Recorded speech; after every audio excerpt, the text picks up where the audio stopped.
राजीव एक जंगल में रहता था। वह जंगली जानवरों से बातें भी करता था। इशारों इशारों में एक बार जो महीने के लिए जंगल में निकला तो उसने देखा कि जंगल के पेड़ों पर कुछ हरा हरा लगा हुआ है। उसने यह जानने के लिए यह क्या चीज है, एक बहुत ही बढ़िया भालू जिससे बहुत ही सालों से तजुर्बा था जंगल में रहने का, उसने उस भालू से जाकर कहा कि यह जंगल के सभी पेड़ों पर हरा हरा क्या लगा हुआ है। उस भालू ने कहा कि ठीक है, मुझे वहां लेकर चलो जहां के पेड़ों पर यह हरा हरा लगा हुआ है। राजवीर ने उस भालू को वहां ले गया जहां पेड़ों पर कुछ हरा हरा लगा हुआ था। वह पेड़ को देखकर भालू एकदम से चौंक उठा और कहा कि यह तो दीमक है जो हरी हो गई है। इस पर राजीव रहता है कि क्या हमें चिंता की कोई बात है। इस पर भालू कहता है कि हाँ हाँ, इस पर तो बहुत चिंता की बात है, क्योंकि यह दिमाग से, यह हरी दिमक से पूरे पेट खराब हो जाएगा और पूरा जंगल बर्बाद हो जाएगा।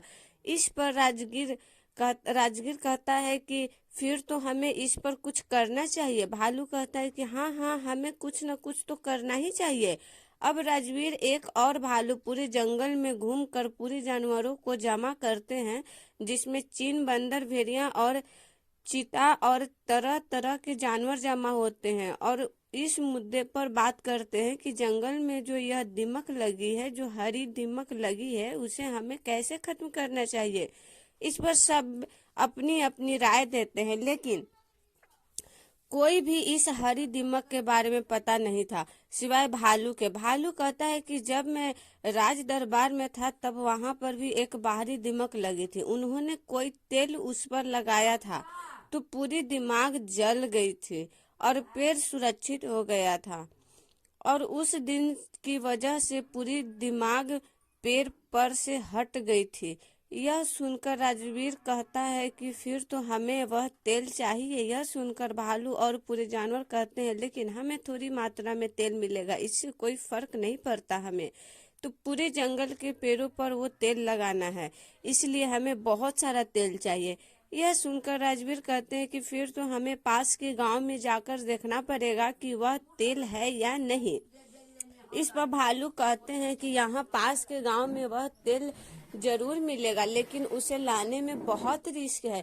यह सुनकर राजू रहता है कि हरीश है तो चलेगा ना, क्योंकि हमारा जंगल अगर खत्म हो गया तो हमें वैसे ही उसे इसको झेलना पड़ेगा। हम जंगल के सारे जानवर और राजवीर मिलकर प्लेन बदलते हैं। गांव से वह तेल कैसे लाएंगे जिसकी वजह से जंगल के पेड़ों की दीमक को हटाया जाए।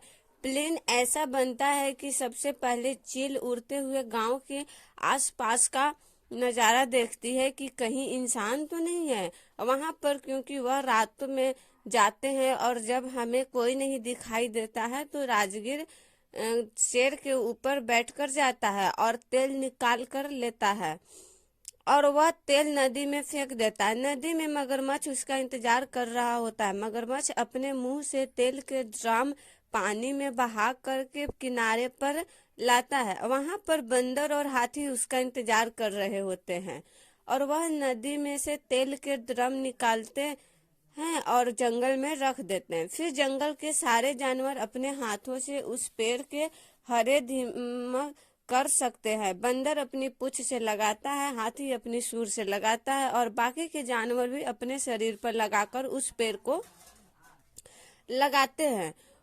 अगली सुबह उस तेल की वजह से पूरे जंगल के पेड़ हरे भरे हो जाते हैं। फिर से वो सारे जानवरों को बहुत खुशी मिलती है। इस कहानी से हमें यही सीख मिलता है कि हमें एकजुट होकर के अगर कोई भी काम करे तो सफलता मिलेगी।